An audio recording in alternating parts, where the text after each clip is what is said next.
peace must be our goal and our guide. And all that we strive for as a human family, dignity and hope, progress and prosperity, depends on peace. But peace depends on us.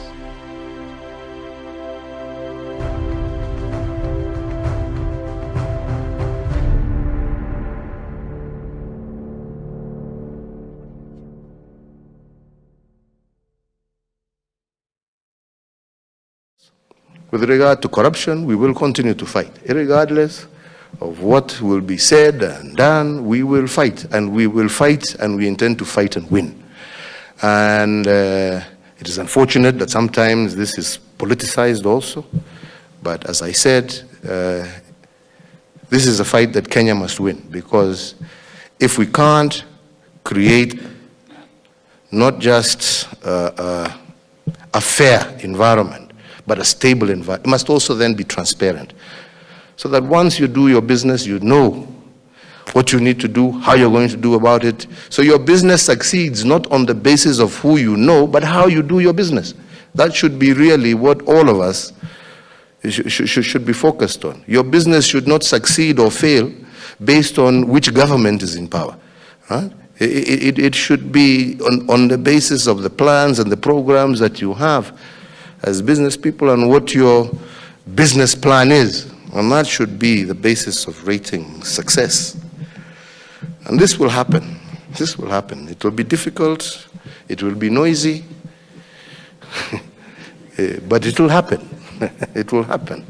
It will happen because there's no going back. And this is an agenda I just want to be very, very, very clear about.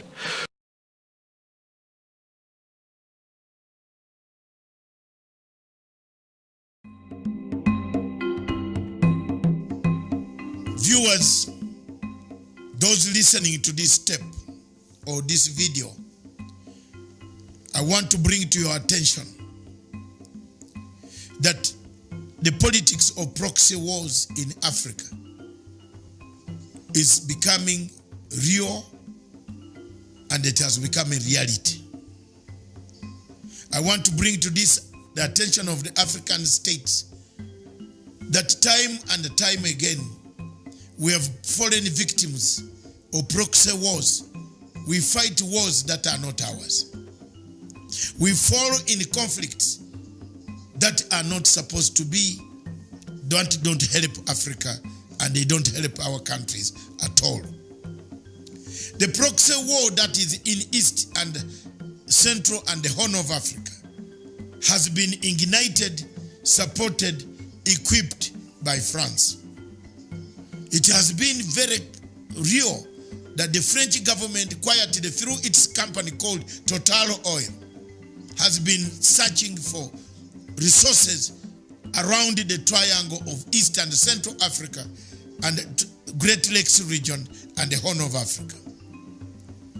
The LAPSET was one of them, which could have been a landmark project for the people of France. They withdrew from it. The Tanga to Mwanza, they made it, they withdrew from it. The search for oil and resources through Total Oil has brought us the dangers of a proxy war in the region.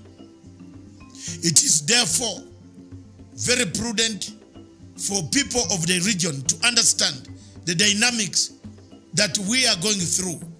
For example, in Rwanda and the Burundi conflict, there is a proxy war. We are fighting a proxy country. It has brought us to a war between the two countries, between Uganda and Rwanda and Burundi. There is a proxy war in Congo who is sponsoring a resurgence of rebels that are fighting President Tshisekedi because he was not supported by countries that we know very well. This type of strategy has happened in North Africa, where Libya has been reduced to rebels, where each faction, even the government supported by United Nations, is being bombarded by a rebel called Khalifa Haftar, who is funded by countries that we know. The question of Somalia and the Kenyan maritime presents a challenge, a test case for Africa and East Africa to stand firm and denounce the actions of countries that bring proxy wars and proxy politics in our region. It is therefore my humble submission that for this conflict, for this to end, we must do enough publicity, advocacy around the area to tell and explain to the international community why this problem is going to create an imbalance in the peace in the region, and the regional peace will be affected. It is therefore my humble submission that as a Ugandan whose troops, brothers and sisters, mothers and fathers of other many millions Ugandans who are in Somalia, condemn any action by the Somali government to try to resolve issues that should have been resolved amicably as Africans within the African confines. I submit therefore that some of us will go a mile further to do now, from now onwards, to expose, to show the challenges of these countries that make us fight a proxy war in Africa. Thank you very much for listening. God bless you.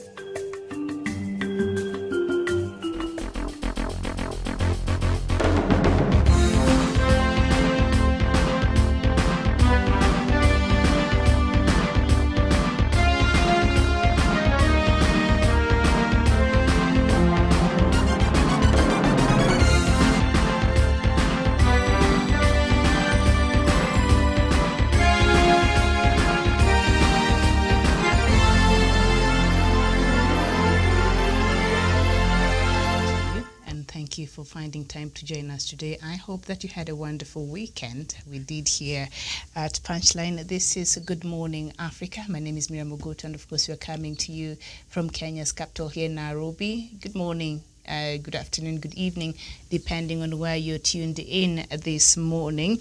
And so we have a lot to look at today, and we shall start with the Kenyan newspapers. But before we get to that, I'll first bring us up to date with the latest statistics in terms of COVID-19 here in the country and Africa statistics as a whole. And Kenya, the confirmed cases right now stands at 70,245 cases. The death toll is 1,269. Recovery so far is at 45,766 cases. Then Uganda, the cases have reached 16,020 cases. The death toll is 145. Recoveries is 8,038. And South Africa, the leading country in the continent, 751,024 cases. The death toll in South Africa is 20,241, and recoveries is 693,467. And the total cases in Africa this morning is 1,714,221, and the death toll in the continent is 51,900. The recovery so far is 1,375,001. The global statistics are way past 54 million. The global deaths are over 1.3 cases, and the global recoveries have surpassed 38.1 million there. So that is where we stand in regards to COVID-19. So now let's just get into the headlines. But before we do that, I'm joined by Professor Jared Onyari. Professor, very good morning to you. Good morning, Miriam and our viewers. All right, nice to see you today. Okay, so we start with the headlines on the Daily Nation there, and revealed scandal of 500,000 ghost people. That is the main headline there. And money heist. Taxpayers have been losing billions of shillings every year after head teachers and corrupt education officials seeking to line their own pockets inflated enrollment numbers used by the government to disperse funds for the free primary education program. Professor, 500,000 ghost pupils. I read this headline in the morning. I just didn't even know how to feel about it.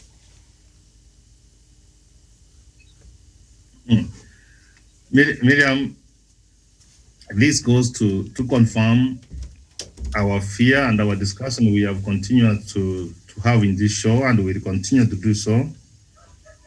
Corruption is real here with us, and that's why when we are going a step further to amend our constitution through PPI so that we can put laws in place which can deal with the corruption of such a magnitude, Miriam. You know, as I do, our economy is not doing well, but you can see what agreed individuals can do. And Miriam, that's 500 ghost workers, and if you put by 10,000, Miriam, you're talking about $500 billion, which is going to people's pocket, Miriam. And no wonder the CS of education sometimes he gets out of his way, because such a kind of things, Miriam, can annoy you.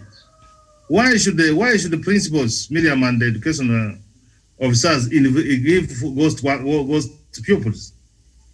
So, Miriam, this is a conversation. I pray that, Miriam, the laws to be put in place to fight corruption, and I know it is because of the loopholes in our constitution and the laws, Miriam, why people find themselves to perpetuate themselves in this kind of corrupt deals. Mm-hmm. All right, very well. Oko, Jackie watching us from Denver, Colorado. Good morning to you there. I don't know. It's evening there right now, not morning, but yes, good evening there. So taxpayers have been losing billions of shillings every year funding the education of more than 500,000 ghost learners.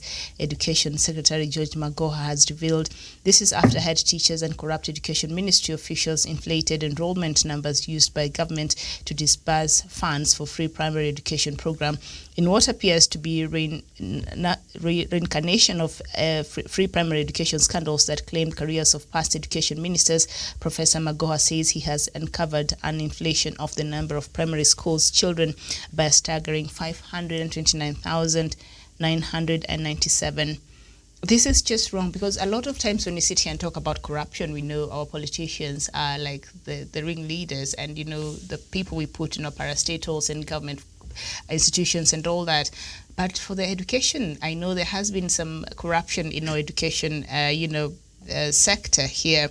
But how these head teachers and these teachers who have colluded and who have inflated these numbers, they don't deserve to be anywhere in the registers of NAT or any teachers union in this country. They don't deserve to be in those schools, because why would they do that? And Miriam, no wonder when the CS calls them foolish, and some people goes for their neck. No one is. Go ahead. And imagine, look at it, Miriam. Mm-hmm. Those figures are coming out, and Kenyans, imagine, are not getting even annoyed, are not even getting concerned. It is as if nothing has happened. Mm-hmm. They are only asking, what is this now? What is it that you are telling us, Miriam? Mm-hmm. Miriam, this kind of the amount of money going for this enough, Miriam, and you know we are having a shortage of teachers. Mm-hmm. If people were patriotic enough, Miriam, we would even have more money to pay our teachers, to employ more teachers. The government can even have more money, Miriam, to even ensure some of these doctors, Miriam, who are giving threats that in the next 2 weeks, Miriam, they will call for a strike. Mm-hmm. So, Miriam, time has come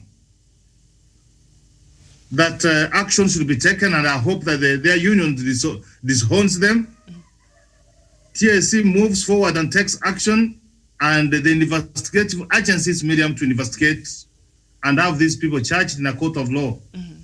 and sent to where they belong. Mm-hmm. These are residents of Committee, Miriam. And no wonder, would that really go to show why Professor Magoha? I know he has his own issues that perhaps sometimes wraps other people the wrong way. But would it go to say why he has been receiving a bit of resistance from some stakeholders in the education ministry? And also, a lot of these people who are stealing these monies, I can assure you, their children don't even go to public schools. This money that is 100%. That is what really annoys me this morning. The children are not affected. Forget about this one. Mm-hmm. The government has given money for the making of the desks, Miriam. Mm-hmm. They have given specifications, Miriam. Then you go to those schools, Miriam. You find there are no desks. The few which have been delivered, Miriam, don't meet the specifications. Mm-hmm. And the school is dirty.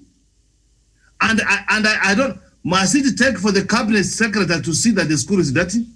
And there's someone who is employed to do that job? And what do you expect? What do you expect the CS to do? To cry for this man? Mm-hmm. Why do they demand for the CS to follow protocol when they cannot follow that protocol? Where are these senators? Do they go to this school? They come from those regions, Miriam. Mm. So, Miriam, I know there is a concerted effort, Miriam, to fight the cabinet secretary. And those who are not very, look at how they have dealt with the examination, Miriam. Mm-hmm. People were stealing exams. People have been eating this money. You know, Miriam, now if you stop them, you think they will be happy? Mm-hmm. They will find all manner of ways to fight you. And Miriam, as I always tell you, that corruption fights back. Mm. And once Justin Ngera, when he was the director for anti-corruption, he said, corruption is a dragon and it fights back. If you are not very careful, it will bite you and it will kill you. So Miriam, this is a concern and it does not act very well. And Miriam, now look at it. When these headlines appears all over the world and people read, who will give you money? Mm-hmm. Honestly. Who will even be your trading partners, Miriam? Who will even want, Miriam, to be an investor in this country? Mm-hmm. Miriam, who will want to employ you in an international job, Miriam? Our name is already gone. It's very disappointing. It's really, really disappointing. And of course, the Education Ministry introduced the National Education Management Information System, NEMIS, a web-based data management tool in 2017 to give up-to-date information on education. But this has faced challenges, especially in primary schools. Before the introduction of NEMIS, head teachers used to manually submit a monthly report on the school enrollment and staffing. They would fill the forms and forward them to the district and later county education office for onward transmission to the ministry headquarters. At the end of last year, Professor Magoha ordered a physical head count of all learners, and in January this year, he ordered school heads to upload all learners' data onto the system, lest they miss out on government capitation. So data on 99% of learners in secondary schools have been uploaded onto the platform as they are captured up to entry to Form 1. But the taxpayers' losses do not stop at capitation funds, because inaccurate data may also have led to more theft in the central books procurement program. So this, and we know it started with the CS Matiang'i when he was at the Ministry of Education. That is where the reform started. So, Magoha is just building on that. And we've seen even how Matiang'i himself was fought when he was in that ministry, when he tried to streamline and reduce the exam theft and all that. And now we see Magoha came in and introduced an electronic way of keeping the data there. So that was able to reveal a lot of these fake numbers. And it's not even 10,000 is a lot. Over 500,000. Miriam, my days in school, I don't know whether you saw this one happening. Mm-hmm. I could see an inspector of school coming to our class and he sits behind. Mm-hmm, mm-hmm. Did you see that in your time? I saw that when I was in private school. Yes, I did see that. You could even just go to the toilets and looks around how the school looks like. Just like that, he goes to the staff room, he meets everybody else. What do the inspectors of education these days do? Mm-hmm. Corruption, as it now when it is. When the number of the head teachers have been given, Miriam, mm-hmm. to the government, can the inspector of schools go to that school and go and find how many children are there? How many pupils are there? Miriam, this is a syndicate. And this is a scandal, Miriam. It involves from right away. Miriam, what even the board of management of the school? Mm-hmm. You can understand what the board of management of the school do. Don't they have those figures? Does the headmaster not report the number of teachers he has, the number of pupils he has, the number of he has filed? Miriam, this country is rotten. Beyond rotten. Mm-hmm. Because nobody seemed to help this country, Miriam. Mm-hmm. Because the board of management, when I'm a principal of the school, headmaster of the school, gives returns. He reports occasionally when they have a board of management meeting. He said that we have been able to give to give this number of report to the ministry, we have reported this, so that they are briefed what happens. Even they have to know how much money has come, and they has come for which number of students, Miriam. And here, this Miriam, it is not only the principal himself who signed for this money. The treasurer, the chairman for board of management. Yes, so they collude. So Miriam, this is an entire collusion, Miriam. Some of those chairman and treasurers will just sign a blank check, Miriam, and they are given only 1,000, and they go home singing. So Miriam, we need to take our education system very, very, very serious. So one publisher said that when the program started in 2018, they were unable to find some of the schools in the list that they received from the ministry. like pointing to a high-level scheme to inflate numbers, like even some schools. Anyway, the central procurement system was introduced to save government money after spending billions of shillings without achieving the desired 1:1 learning to book ratio since its introduction. This is how this has now been achieved in grade 1, 2, and 3, and 4, and is ongoing in other classes. Professor Magoa also indicated that initially ministry officials had inflated the cost of desks in the 1.9 billion desks project, which would have resulted in less desks delivered to schools. This is what perhaps I will suggest, because I know even President Uhuru Kenyatta, even during this COVID-19, he rolled out some stimulus money to equip our schools, even as we get ready to have our children go back to school in January, depending on how COVID-19 or situation in regards to COVID-19 in the country. If the figures would have gone down, then they will go to school. If not, then I'm sure the government will make a decision that is best for our children.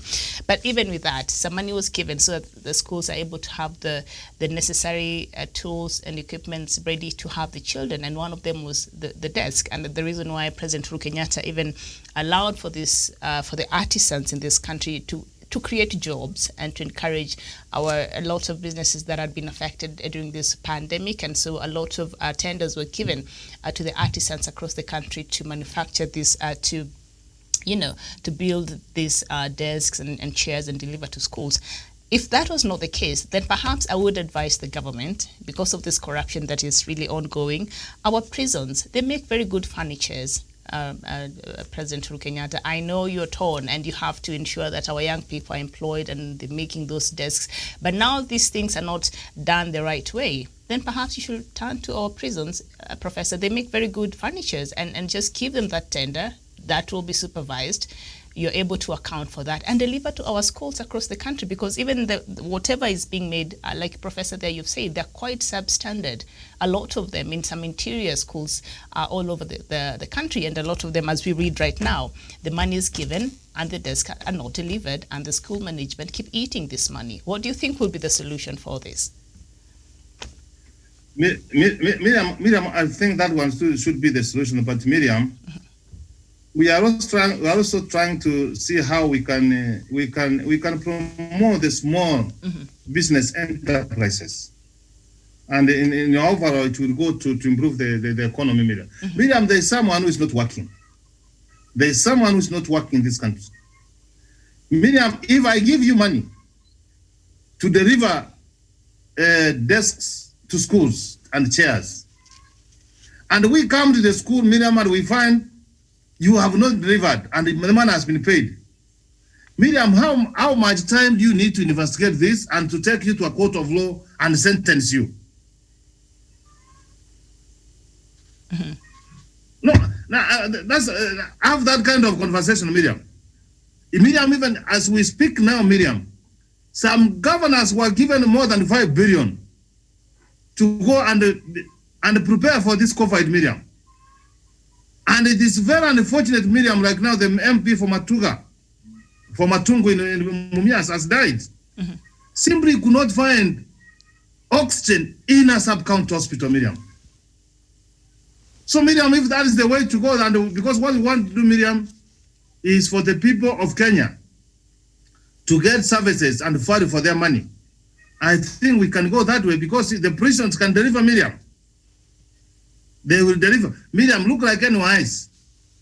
Once we have given them the assignment, don't they deliver?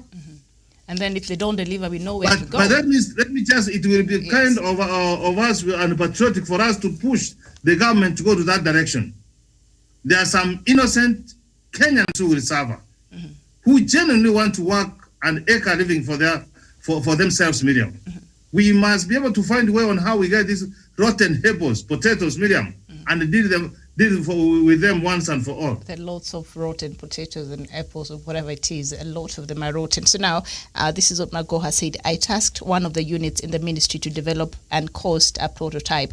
When I did due diligence of establishing the market prices of the desks, I realized that the unit at the ministry had inflated the cost by 1,700. So these are the cartels who are pushing for the schools to be open now. It makes a lot of sense. Why are we saying? They are a lot of money. So they inflated one desk, the inflation per desk, the inflation is 1,700. So imagine the number of units they were supposed to deliver and how much. Okay. Me this.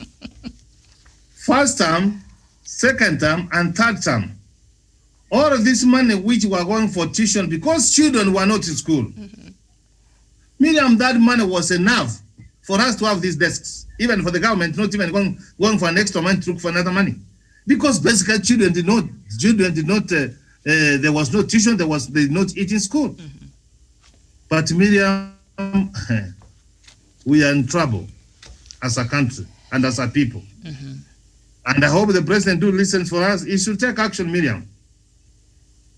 We should be able to demand. The fact that we are saying that, the judiciary, have cases, have this.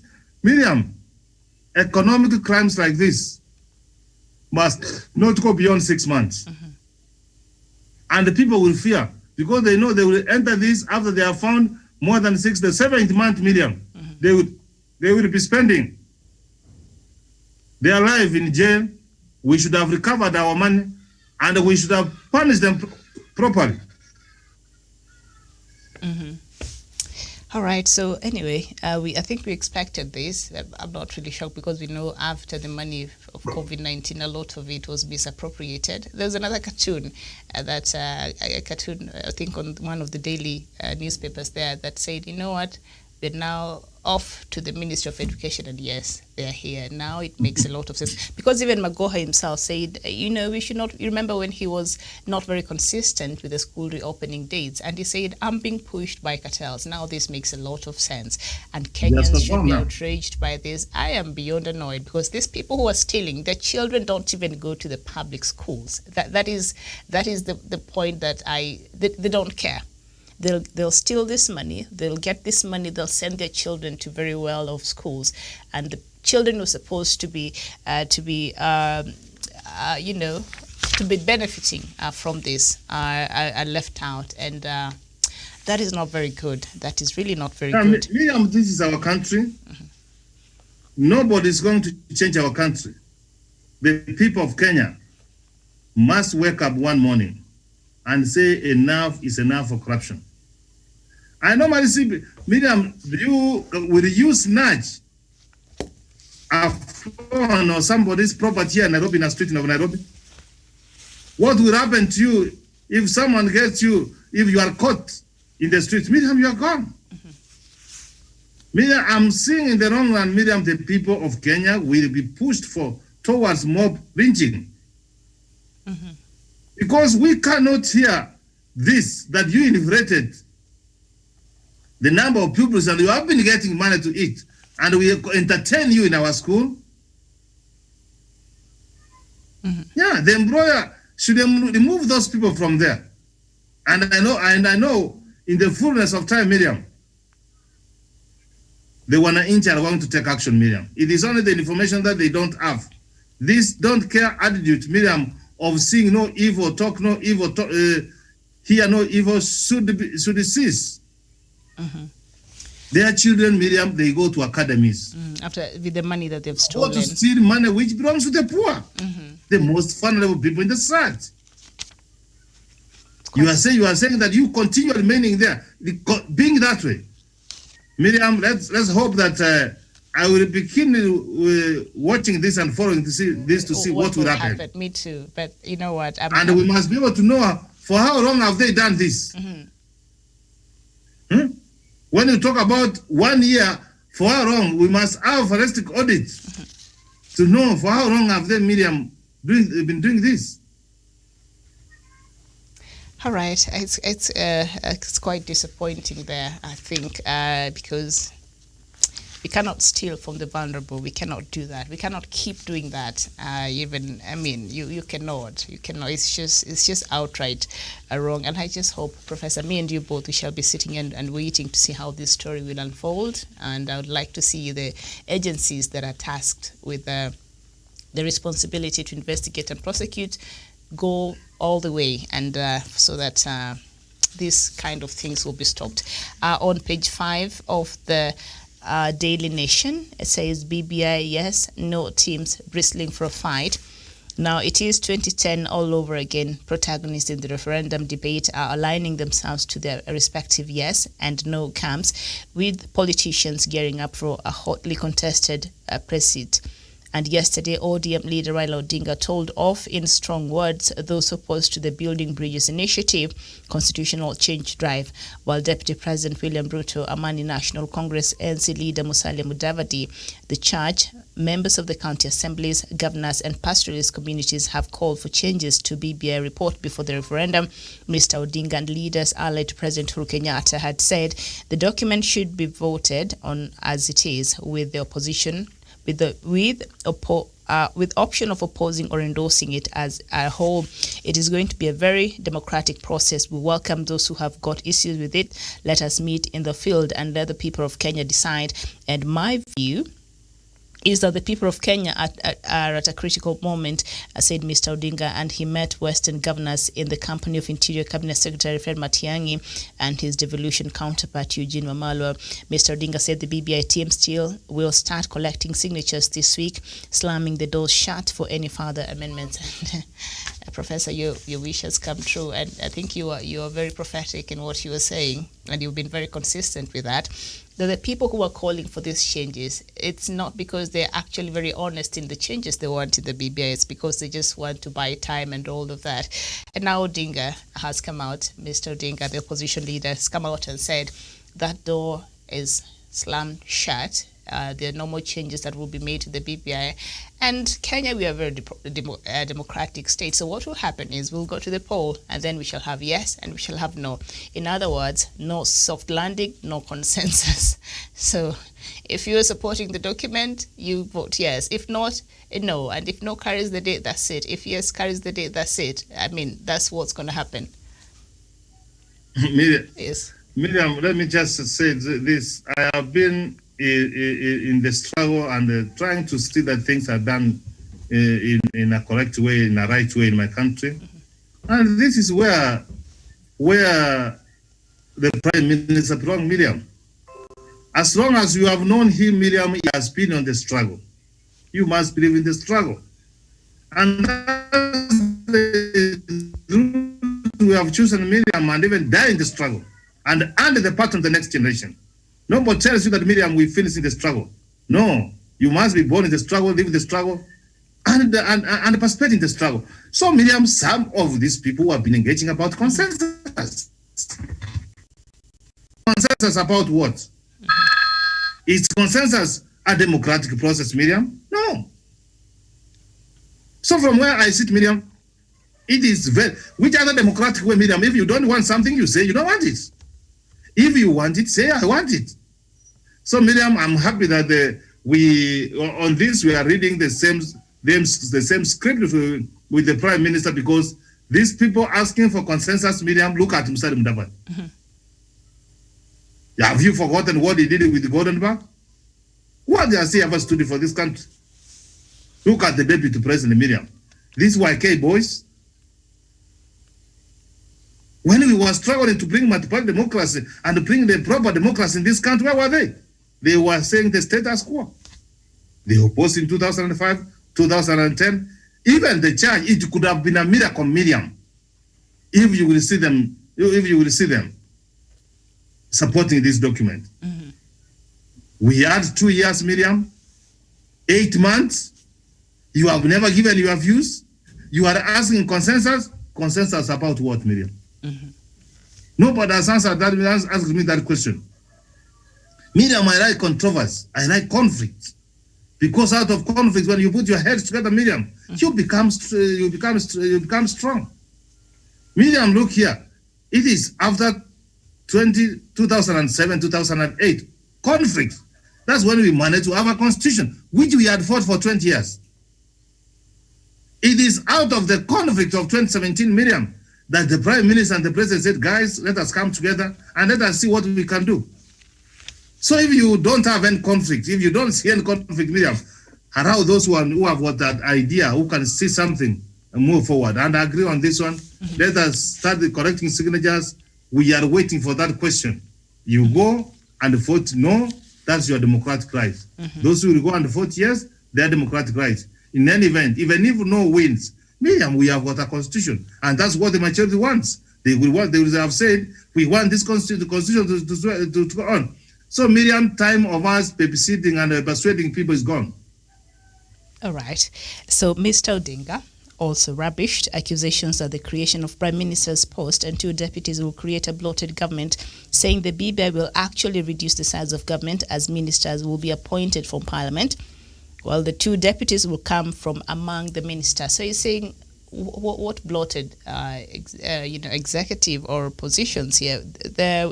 These people will be picked from the already existing leaders that have been elected. Does this answer the question of bloated executive or more positions that people have been worrying about, some section of the politicians?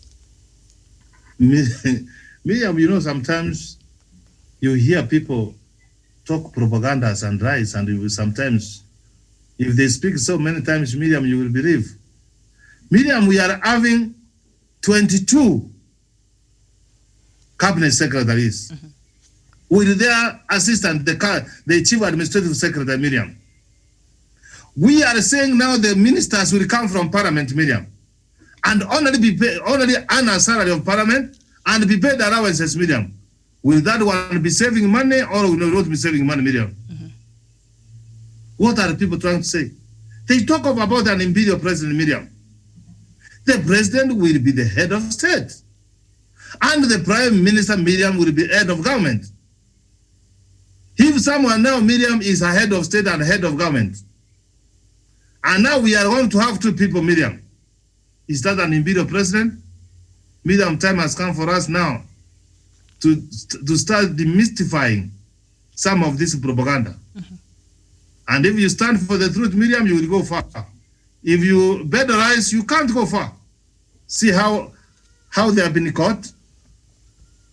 I hope you will see from today or from tomorrow how they are going to group. So fine.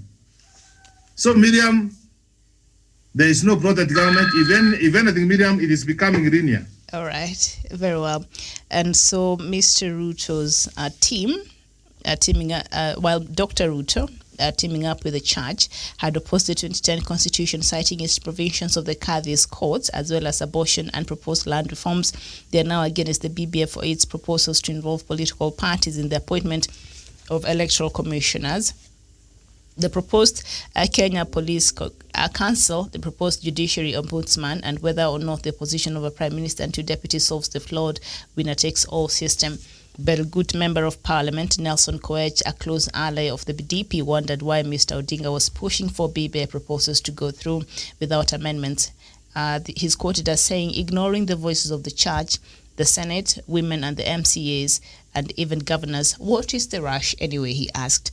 This is now our document. It will govern Kenya, not Raila alone.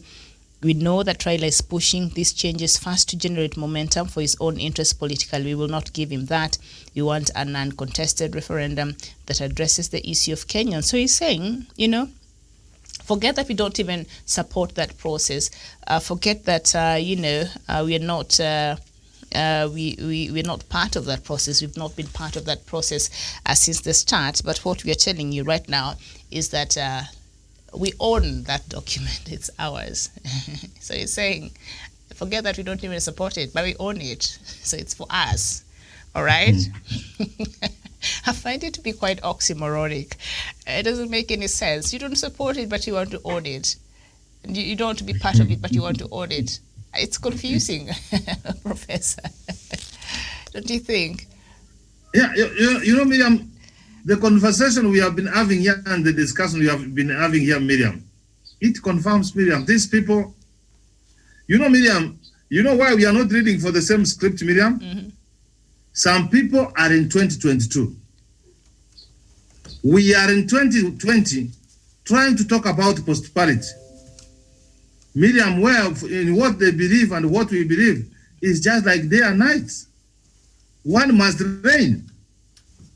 You heard the president himself say that he was, instead of him handing the baton, someone waiting for the baton to be handed to him, he went for it. And when he got it, Miriam, what did he do? He started running in a different direction, Miriam. So, Miriam, you cannot own a document. And Miriam, this is very, very unpatriotic and very unkind. And belittling the people of Kenya, Miriam, who took their time to go to the steering committee, present their views, persuaded the committees from their view, Miriam, and their views have been captured, Miriam. And now you want to ignore Miriam. And I said, Miriam, how this, in any event, even if we agree what you are trying to say, let us go for consensus, Miriam. Fine. But these views were given by the people of Kenya. You must go back and ask the Miriam that we have gotten this and we are saying, so Miriam, the process will go in circles and in cycles and circles, Miriam. Yeah. And we may not be able to realize our objective, Miriam. So Miriam, the process must come to a conclusion. We have entered at correction of signatures, Miriam. So that's where we are. Back. All right. And Raila, in response to that, he said, I have been part and parcel of the struggle for reforms and change. I will never be party to any amendment that will recreate an imperial presidency, because we saw that was also something that the Catholic Church bishops last week raised there. And of course, the people have been opposing the BBI. They've been saying if it should be passed the way it is, then we shall be creating a more powerful and an imperial president. And Raila Odinga is coming out and saying, I've been fighting for the space that we're enjoying right now. So there's no way I'll be supporting something that will take us back to those dark days there. We are joined by Jevan Karanja. Jevan, good morning. Good morning, Miriam. Good morning, Professor Jared Onyari, and good morning to our viewers wherever you're watching us from. Thank you. How is Nanyuki today? Nanyuki is fine. Today is a bit cold, and it's like the rainy season is not over. It looks like we experienced some rain in afternoon, but as it's now, it's cold and cloudy. All right, so we're just looking at what our leader said. Of course, it was over the weekend, so there was a lot of things happening, and they had a lot to talk about. And of course, the BBI is the number one trending, topic, especially within our political circles there. And the members of parliament, allied to the deputy president, still insist on consensus. I don't know, because maybe my history is failing me. But point me anywhere in the world where they actually went and voted for a consensus referendum. No, I don't think we can even. No, Miriam, I know we cannot have a kind of, these elections, and why we go for the people to make their conclusion is because we have two sides that are in disagreement. And when we go there, the people of Kenya, with the powers that they have, they make their choice, and these are like they choose what they want, and they leave the other thing that they feel is not working for them out. That is the purpose of going for a referendum. That is the purpose of going for an election. That is the purpose why we have, even when we go for a company, we have the people who are at the management level. And these are the people who promote or demote some guys. That is the kind of thing that happens even in our country. We have the executive that is bringing this idea. Then the people of Kenya will confirm whether what they are saying is true or they are in agreement with that. Therefore, we cannot only wish to have a consensus, but Miriam, if it was from goodwill, if it's coming from the heart, then we can have a consensus so that we agree, because all this country belongs to us. We can agree because we are part and parcel of this nation to bring this nation forward. But the people who are talking of consensus, Miriam, these are people of questionable character. These are people of questionable character and reputation. Therefore, we cannot agree with them that they want a consensus. Miriam, at the end of it all, and a professor have been saying this, these are people who want to buy time, and at the end of the day, before we realize we'll be heading to 2022, and they will jump and move on with their postponed 2022 premature campaigns. Miriam, I think the purpose why they postponed these campaigns is because they want to bring all these consensus. And before we realize it, they will go back to the 2022 campaigns. Therefore, Miriam, these are people who we cannot trust because they are not coming in good faith. They are coming only to destabilize this document. Because Miriam, and I wish these members of parliament were here to answer some of these questions that I remember sometimes back when the MP for Kiharu, Didi Nyoro, was calling this BBI a bluebird initiative. They were saying this is Baba Ikulu. And I would like to know, why are they supporting a bluebird initiative? Why do they want to have a consensus with a document they termed as a bluebird initiative? Why do they want to have an agreement that will take Baba to Ikulu? Therefore, these kind of people, we cannot trust them to come and start steering the wheel of uniting Kenyans, bringing consensus. Miriam, I saw yesterday, even the deputy president, he is not talking of consensus. He is saying that any other process should stop so that we continue and we focus all the resources, financial powers in the fight against COVID-19. And you know, Jevan, I saw that and I said, what? Is it not the same person who's been holding these rallies, who's not been wearing a mask when he's holding these rallies, who has helped in the spread of COVID-19? How? Anyway, continue. Yeah, and you see, the person who is talking of now that we should focus on the COVID-19, he is the person who has been frontline of saying that these are breaking all the protocols and the guidelines to ensure that we curb the spread of COVID-19. Now he is telling us, after going around in the midst, Miriam, I remember the last 2 weeks when he came to Muranga and in Nyeri, when they were having a rough tough of words with the Gojiri MP for Nyeri Town, Gojiri Wambogo. I remember that is around 2 weeks. Miriam, when you go to these places, the number of COVID-19 cases are increasing. And I would like to know, did he not know that we had COVID-19 that in that time? That time was when the numbers were escalating. That is when the numbers were increasing at a very alarming rate. But he went around in the country. Therefore, he should be the last person to talk of any measures to curb the spread of COVID-19 because he has broken all the protocols. And when he is telling us that we should stop everything in this country and we focus all the energy in COVID-19, he is one person who sidelined his duties to work for the people of Kenya who elected him. He went around campaigning prematurely. Therefore, he should be the last person to talk of any kind of politicking going on in this country. And he has been talking of consensus. I didn't see anywhere he is talking about consensus. In fact, he is saying that all the process should stop. Miriam, you cannot stop a process that you want to be part of it. You can't stop a process that you believe in it. Therefore, these people are coming out clearly that they don't believe in BBI, because if he believes in consensus, and you see how these BBI rallies and meetings are held, they are held in social halls. And I remember when they were in Nyeri in town, when you look at that hall, it was a bit spacious, and you could see there was not that close contact. And the people are wearing masks, and there was a lot of sanitizers out there, and the washing a place to wash your hands, and there was soap. Therefore, these people are observing. But when the deputy president and his allies were holding these political rallies, they were not observing even the slightest rule of wearing a mask in this public rally. Therefore, they are not for BBI. They are just looking for anything to say that this is what is making us not to support the BBI. Now they are blaming the COVID-19. Next time they will say, because now let's stop this because we have an ICC issue that is ongoing. Therefore, these people are not for BBI because, Miriam, most of them, they thrive in the politics of divisions. And if you see most of them, especially those who comes from Mount Kenya, because those are the one who I can talk about clearly because I know them. Most of them who are members of parliament in Tanga, these are the people who in their political career, they have been using all manner of names to insult the former prime minister, to incite people so that they get their votes. Therefore, they are worried when we unite because most of them have been driving in divisions. Therefore, there is no consensus that is being looked by the deputy president and his ally. They are just buying time. And in that, I agree with the professor and all other people who have a similar thought. Mm-hmm. All right, very well. Like I said, Miriam, let me just have this to say before you ask me the next question. Go ahead. I know I have got a very good mind of history, of events.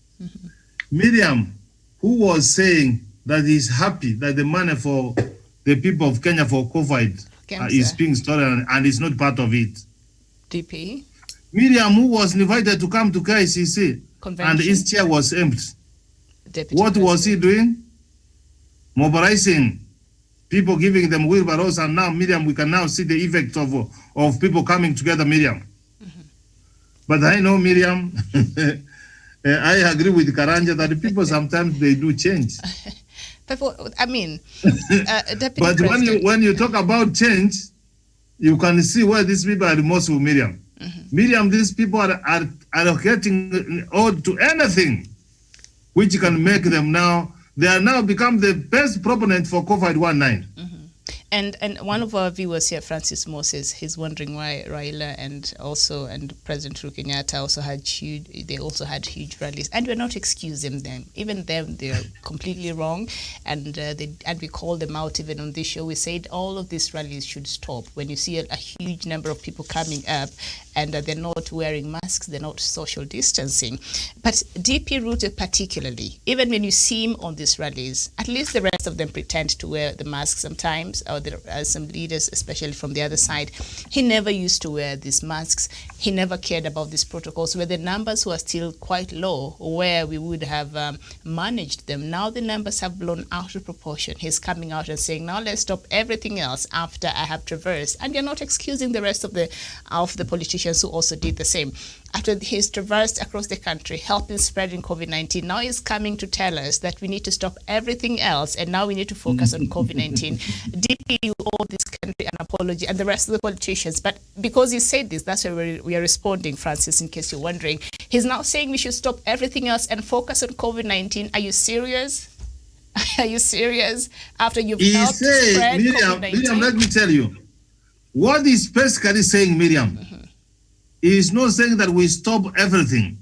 He is saying stop PPI. He should be very categorical and very straight and say what he wants. Miriam, are we honest? We stop life, we do everything, and then we go for COVID. We have said here, Miriam, and we are repeating. And whenever I say these people get annoyed with me, let them just continue getting annoyed with me.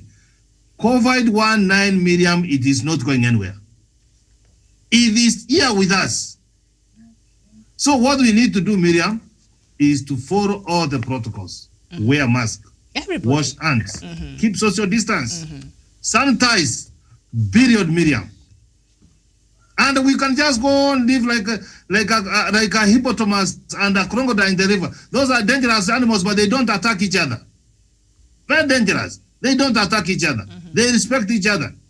So we will live with coronavirus that way, Miriam, and we respect each other. And life must go on. We will not stop life because there is coronavirus with us here, Miriam.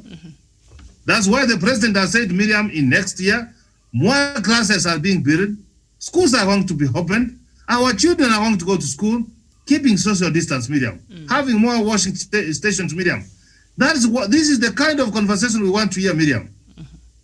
And we are not going, Miriam, let me tell you, we are not going to stop having the democratic process through BBI.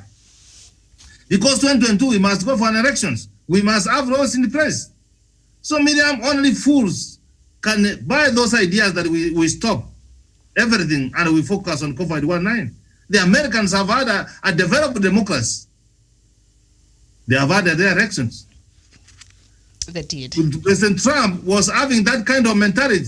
See, he's lamenting today. The others were telling their colleagues, now look here, let us do all the protocols to do with COVID-19. How do you do it? Go for early voting. He was waiting for the last day. Up to now, he has not believed Miriam. He is in denial. Anyway. So our deputy president and his people and his team, Miriam, they are still on denial. How I hope to get them so that I give them counseling services for free. Before you do that, Professor, clinicians now want the PPE at KEMSA given to medics. A clinical officer wants all personal protective equipment lying idle at the Kenya Medical Supplies Authority stores to be distributed to health workers. That makes sense. That's true. That's what we have said here. We have been saying here, Miriam. Because now what Miriam, Miriam, let me tell you, we have already lost money. Pesa zimepotea, Miriam. Yeah. And even if we are going to prosecute those people, Miriam, the case is going to take 5-10 years. I hope not. And those things are going to be exhibits. So what they need to do is to take some pictures of those exhibits, have those people in charge in the court, let the court go and see the exhibits, and those exhibits be distributed to the people of Kenya, Miriam. I forgot. It will make a lot of sense, Miriam. Yes. And Miriam, let me just have this to say. We are not taking it very serious to our earth workers, Miriam. We can't be sick. We don't insure them. We don't give them protective equipment, Miriam, personal protective equipment, Miriam. And these people are dying. So this is the kind of conversation, Miriam, we need to do. Where do we get money? So that at least, you know, Miriam, when you get sick, you go to hospital, come to your house. Nobody comes to you when he's sick, Miriam, because you keep social distance. But you must be in contact with these doctors, Miriam. So, Miriam, we know we are at war. And our doctors, our health workers have been very patriotic, Miriam. Let us have a conversation and discuss with the people in Kenya, and see what can be done humanly possible. Let us not dismiss our health workers, Miriam. All right. All right, very well. So inside MP's demand on Uhuru, also they're saying, according to the document that was seen by the Star, the MPs opposed the BBI task force's proposal to elect 47 women to the Senate and scrap the equivalent in the National Assembly. The committee noted that women representatives play an important role in the National Assembly and that House directly represent people in the constituency. So further, the panel said the proposed amendment contradicts Article 89 of the Constitution as it does not properly address the issue of gender representation in the National Assembly. That was just, by the way, page 6 of the Star newspaper. The members of Parliament now also are raising their concern of the things they feel uncomfortable with in the BBI. But back to what Professor just responded to, Javen. I know those are exhibits, as the professor has reminded us there, when they'll go to court, the PPEs will be needed. But by the time probably this is done, they would have expired. And we've seen our medical staff right now, they don't even have enough of those. How should the government go about this? Just give them and take photos as, you know, go there with court officials and count them and take photos, or what should happen so that they're given out to our medical staff? Miriam, something that we must agree on is that when you go for a war and you have your frontline soldiers, those are the people you give a lot of concentration to. You ensure they are energetic. You ensure that they get the best services. You ensure that they are fit and they have enough water. That is exactly what should be happening to our doctors and nurses and clinic officers. They are our front soldiers in the fight against COVID-19. And if they suffer, the whole country will suffer. Miriam, last Saturday, I saw a doctor in the Lake Level 5 dying because of COVID-19, and the others followed suit, and they have died, a number of them. And these are the people who we are supposed to be protecting so that they can also protect us, because these are people we find in a hospital doing all manner of services to us so that we keep well. Therefore, these are people who need to be considered. And I agree that because the money was lost, and these are the PPEs lying in that warehouse, they should be distributed to our health officers, and that one will be a good thing, because at the end of the day, the government will be supposed to use another amount to buy new PPEs and all to import them from other countries. Therefore, because we already have them lying in that KEMSA warehouse, then they can distribute them to our officers, and they do maybe take photos for exhibit in the courts, or they go there with the court officials and they take those pictures, or they do a filing of those pictures. They store them in a very good folder, so that when that time comes to present their evidence in the court, they will have sufficient evidence to see and to show what was happening. But as it is done now, we cannot allow our doctors to suffer because of those corruption cases going on. Let those things be given to our doctors and nurses so that they can keep protecting us, because if we sideline them, they might also get tired, and if they get tired and they feel they lose the morale, they feel dismotivated, these people will start offering poor services, and at the end of the day, Kenyans will suffer. I feel that is the way to go, and they should be protected and given enough space also to relax, because Miriam, I feel like these are doctors. I think at some point, they are suffering from emotional kind of stress. And I think that is why some of them are behaving funny and ending up even contracting this disease. I think they should also be given that kind of a leisure moment, so where they can go and just relax or have a good time out there. Because this calling is not a simple one, because these people are in hospitals all the time throughout. They are on duty, they are on night shift and so on. I think the government should ensure that these people are getting a space to relax, although even if it's for 1 day or 2 days. Yes, indeed. Yeah, indeed. Our doctors or nurses or medical staff in this country and indeed all over the world have been through so much fatigue, I think, from around March there. When Miriam, let me ask you this. Yes. Suppose the Kenya Defense Forces are going to war with a neighboring country, like now when they are fighting at Al-Shabaab, with Al-Shabaab in Somalia. We don't give them weapons, Miriam, the necessary facilities for them to fight. Sure, do you expect them to win the war? Don't you think they will be killed when the enemy will be having sophisticated weapons, Miriam? That would be a setup, indeed, yes. Sure, Miriam, we cannot. And now, Miriam, this now I'm saying there should be a conversation, Miriam. What are we going to do with our doctors, Miriam? Are we going to allow them just die? And Miriam, let me tell you, Miriam, and this is where the government, I don't know why it is becoming reluctant so that we don't have a conversation. Miriam, to train a doctor, how many years does it take? 7, 8 years. And then these doctors dies over disease, Miriam, which we can be able to give him or her equipment so that they can do their work. Let us deliberately move from where we are. And I hope let the president hear this and the people of Kenya hear this. We cannot allow doctors to keep dying. And every other day they are crying, they are demonstrating. Miriam, they have got their leadership. We must be able to sit together. They give their demands on the table. The government sits with them and say this one can be done, this one cannot be done. Let the government not think that they have got monopoly of ideas. We can be able to assist them. When the minister, I said now I've started detesting this cabinet secretary for health, Miriam, and because power has already entered his head. Maybe you say no, we are going to have laws to. Miriam, we are at a pandemic, Miriam. We can sit and let me tell you, Miriam. I'm telling you, if the doctors, Miriam, will sit with the government and they will be taken through. Miriam, they are human beings, they can understand. But when you dismiss them, when you find that their issues are not genuine, Miriam, and Miriam have said more than 5 billion were given to the counties. Where did the money go? They bought land for burial. Do you not remember? So as we speak up there on the front pages of the Standard, it's a very serious matter. The Standard. Alam as neglected medics call for strike. Even as we speak about this, the doctors are saying they've been left to fight a killer pandemic without the adequate PPE and compensation. Doctors, nurses, and clinicians give strike notices. Please, President Uhuru Kenyatta, we cannot allow this to happen.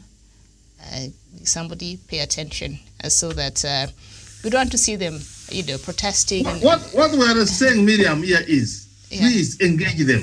Engage them. I'm telling you, Miriam, we are parents. Our children sometimes make demands, and when you genuinely show them that they know you don't have, in fact, they become a source of your consolation and comfort. They comfort you. They tell you that when you get, you will do it. It's true. Make them understand. True. Yes, engage them. Let them minister. Yes, engage them, Miriam. Of CS, Miriam, health. It makes a doctor treats you and you get well, but when he gets sick, Miriam, the doctor cannot be able to see a doctor. And then they die. That doesn't make sense. No, it doesn't make sense. Sit with them, tell them their demands are genuine or not genuine, but let us not be seeing our doctors in the streets, our health workers, when they are supposed to be in hospital taking care of the patients, Miriam. Miriam, let me have this to say, Miriam. Let us not be remorseful that our doctors are dead when we cannot do something. Let us do something when they are alive. And I know what we are trying to say, the government should engage these doctors, genuinely engage these doctors. Let them say that, Miriam, you are asking for 100%. What we can afford is 20% or 30%. Or there's nothing, Miriam. But what we want to see is an engagement, and a serious engagement. In the meantime... And which doctor, Miriam, will take the nonsense when you have already stolen 7 billion through KEMSA during this COVID-19? Who will understand? All right. So start by giving them those PPEs as KEMSA so that they're safe. Yeah, and then engage them. I think that will be a good start. Take the photos, do what you need, have the exhibits, but also because we cannot have those things keep lying there while our doctors, our clinicians, our nurses are not protected. Does not make any sense at all. And of course, the front pages there of the Standard newspaper, what you've talked about, BBI signature tune and the meters at the ballot in the clearest signal yet that Kenya is now headed for a contested referendum.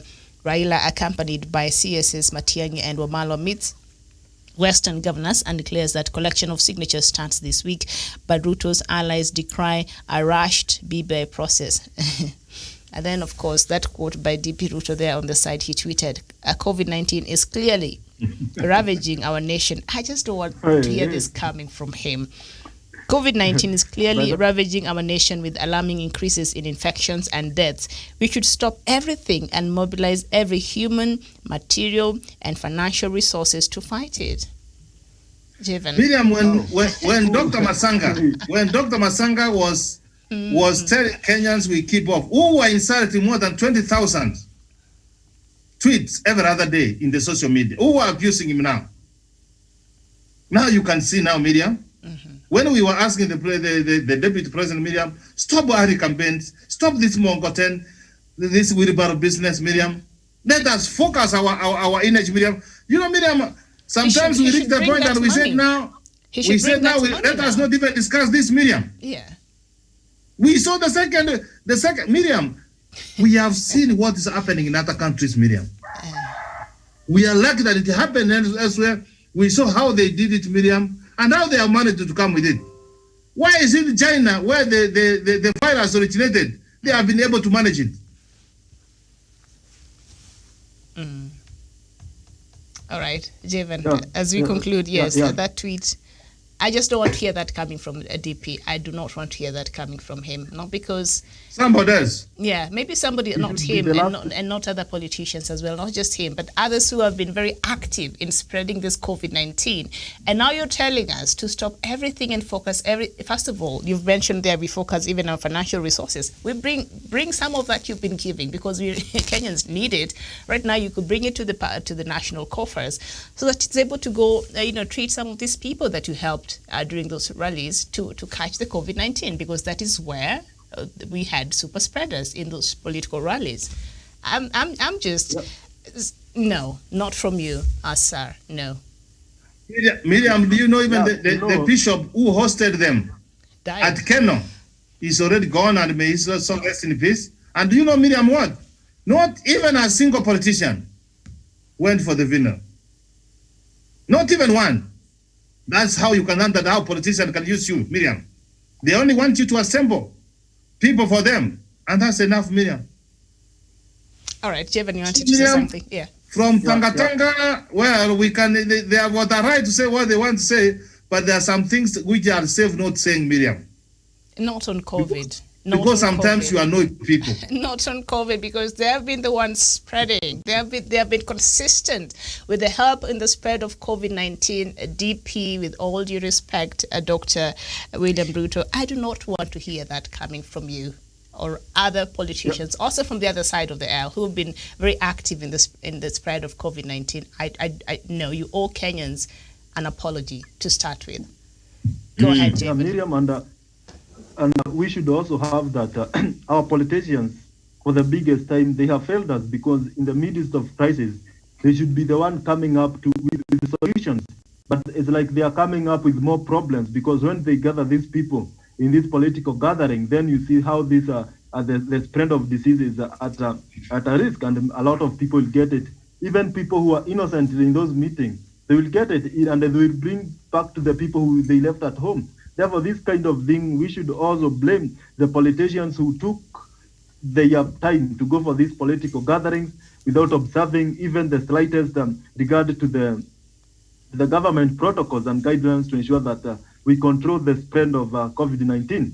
Miriam, and I think the deputy president coming up to talk of COVID-19 at this time, then I don't feel it. I don't see him. He's just looking for sympathy and from his hustlers, because at the end of the day, it's like this group that he represents is a group that I don't think it has a different pattern of thoughts, and I think that is why they will buy that kind of an idea, but not any other upright and thinking Kenya that the deputy president is really talking and meaning what he says. He's just saying it for the sake of time, but it is not coming from the heart. Miriam, if that happened in Murang'a, and it happens that the bishop who hosted them is dead of COVID-19, and that they didn't even go for that burial or talk about it or send. I know they do a lot of condolences messages in their Facebook pages. They should also have condoled with the family of the demised bishop. But Miriam, it was after the social media talked about it when I saw the member of parliament Kandara, who was purported to be the host of the deputy president at Keno, trying to say all manner of things, and he went there, and she went there after the burial, and after all this manner of, after it went out and it was trending in Twitter and Facebook. That is when he wrote on her Facebook that he went there to condole with the family and to give them a heart of and something small to cater for the loss. But you see the kind of hypocrisy that they're talking about. They are going there even after the burial, and they didn't even know, they didn't care. This is the kind of that will happen after using all these man of hustlers and are using them to cause chaos and getting wheelbarrows. At the end of the day, if they happen to get power, the people who will suffer the most, the people who will be sidelined, are the people who are calling themselves hustler, because we can see from that is a living testimony of what will happen if they get power. They will sideline anybody who tried to care about this narrative. And Miriam, at the end of it all, we must, as people of Kenya, start now seeing the politicians and seeing our leaders who mean well to us and who want votes from us, and they disappear, Miriam. At the end of the day, now this is the time. And somebody was telling me that in a professor will help me here, and when we had a bomb in the UN embassy or something, and at that time when the Kibaki and the Charity Ngilu and Wamalo were in opposition, and they were really criticizing the government of the day of Moi. And when that happened, I was told that they came together and they went to State House, Nairobi, where they met the president, then President Moi. And they came out, they stopped all manner of things that they were doing for the sake of a country, for the sake of coming together to fight for a common cause of ensuring that our territory are protected and our people are protected. They came together, them and the president, and they give a very standing address to the media, and they stopped everything, and they joined forces to ensure that they curb all this, and the people, the victims are well protected, those who suffered are well catered off. And that is the kind of leadership that you could have seen from the deputy president. He should be the first one. And all this Tanga movement, then he could be continuing with it, and he could have come together with the president at this trying moment. They joined hands together with the former prime minister, and he stopped everything, and we fought and fight these COVID-19 cases. But that one didn't come from the deputy president. Instead, he went around, and I remember the Didimas Barasa telling people I think it was in Meru, that this COVID-19 ni homa tu ya kawaida, ukimeza painkiller and something called flu-gone. This flu will be gone. And that kind of nonsense is what is claiming lives now. Miriam, is sad, but Kenyans should also continue washing their hands and observing the government protocols. This disease is not a joke. Very well. Please wear your mask. When you're out there in public, wear your mask, sanitize, wash your hands. DP Ruto, you owe all of us an apology, especially your supporters who thronged those meetings. And now you're saying we should stop everything and focus our attention and our efforts in the fight against COVID-19 and mobilize every human, material, and financial resource to fight it. Really, really, It's now you're realizing when the country is at how much do we have right now? 70,000 cases here in the country. Please stop talking. Professor, finish for us.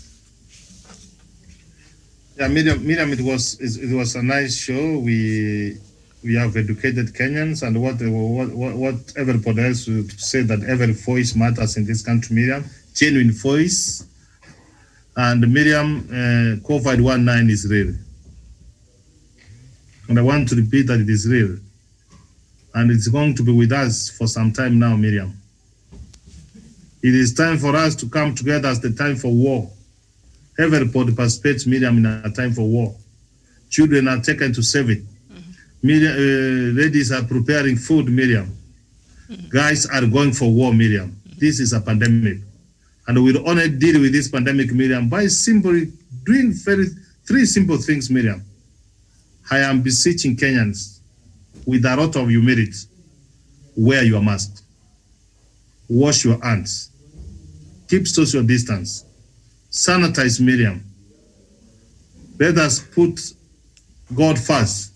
This pandemic will be behind us.